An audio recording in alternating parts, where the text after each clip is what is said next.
आपने बॉडीगार्ड को सेलिब्रिटी के पीछे, पॉलिटिशियन के पीछे या किसी फेमस शख्सियत के पीछे चलते हुए तो देखा ही होगा, लेकिन क्या आपने कभी ऐसा देखा है कि कोई कूली, मामूली सा कूली अपने पीछे 2 बॉडीगार्ड लेकर चल रहा हो? अगर नहीं देखा तो अब देख लीजिए। क्या है इसके पीछे की वजह, आइए हम आपको बताते हैं। पटना स्टेशन के प्लेटफॉर्म नंबर 10 पर आप सामान को ढोने के लिए कूली खोजेंगे और आपको अगर धर्मा नाम का कूली मिल गया तो आपका सामान पूरी तरह सुरक्षित रहेगा।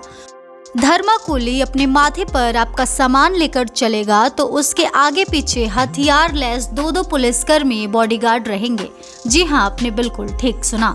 धर्मा कूली प्रतिदिन 500 रुपए के करीब कमाता है और 2 बॉडीगार्ड को मेंटेन कैसे करता है, ये जानना आपके लिए बेहद जरूरी है।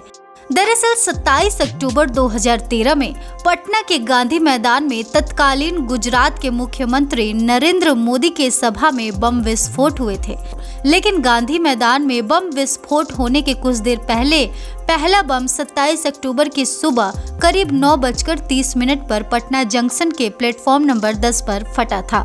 इस विस्फोट में एक व्यक्ति की मौत हो गई थी। मौके पर मौजूद कूली धर्मा ने एक भागते आतंकी इम्तियाज को दबोच लिया था। कमर में शक्तिशाली बम बांधे पकड़े गए उस आत्मघाती आतंकी से पूछताछ चल ही रही थी कि गांधी मैदान में बम विस्फोट शुरू हो गए। इस घटना में धर्मा कूली एनआईए की ओर से चश्मदीद गवाह बना था, जिसके वजह से 9 आतंकियों को गिरफ्तार किया गया।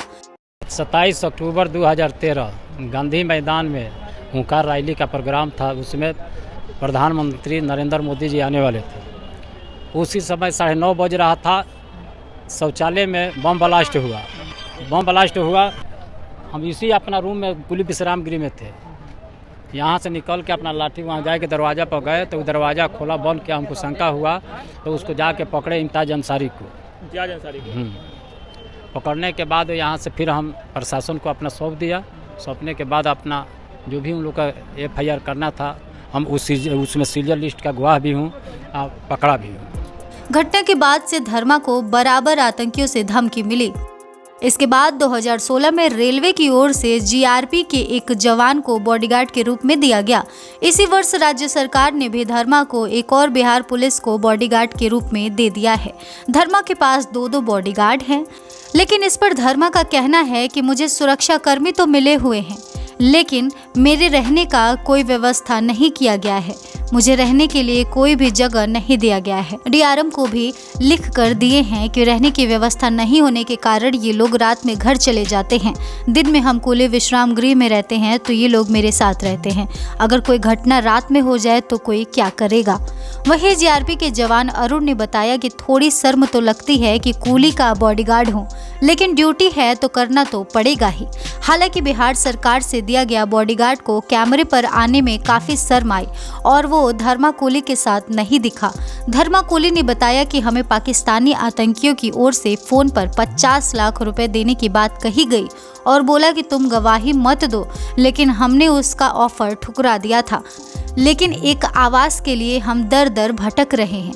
सुरक्षा कर्मी तो है, परंतु रहने का ठिकाना नहीं होने के कारण कितना सुरक्षित रह पाएंगे, मेरी जिंदगी आगे कब तक चलेगी, मुझे खुद को नहीं पता। पाकिस्तान से भी हमारा धमकी आया, 50 लाख का ऑफर भी आया, तो मैं लिख पढ़ के सगरे कागज पत्र अपना दिया और उसी समय से अपना हम सुरक्षा की मांग अपन गुहार लगा रहे थे। तो नहीं सुरक्षा हमको मिला तो फिर हम हाई कोर्ट में अपना केस दायर किया। तो हाई कोर्ट से हमारा सुरह में GRP में पहला बॉडीगार्ड मिला। उसके बाद फिर हमको बाहर जाने के लिए नहीं मिल रहा था कि रेल पर सरे तक ले रहता था। फिर हाई कोर्ट से हमारा 23 में अप्रैल में हाई कोर्ट से आदेश हुआ तो सुरक्षा समिति बोर्ड में पास होकर तब जिला से मिला। कब मिला ये सुरक्षा आपको? ये अप्रैल में मिला है। तो सुना आपने, ये थी धर्मा कूली की कहानी, जो बिल्कुल गरीब है, जो आम इंसान है और जो लोगों का सामान ढोकर अपना जीवन यापन कर रहा है, जिसके पास खुद का कोई घर नहीं है, खुद का कोई कहने को परिवार नहीं है।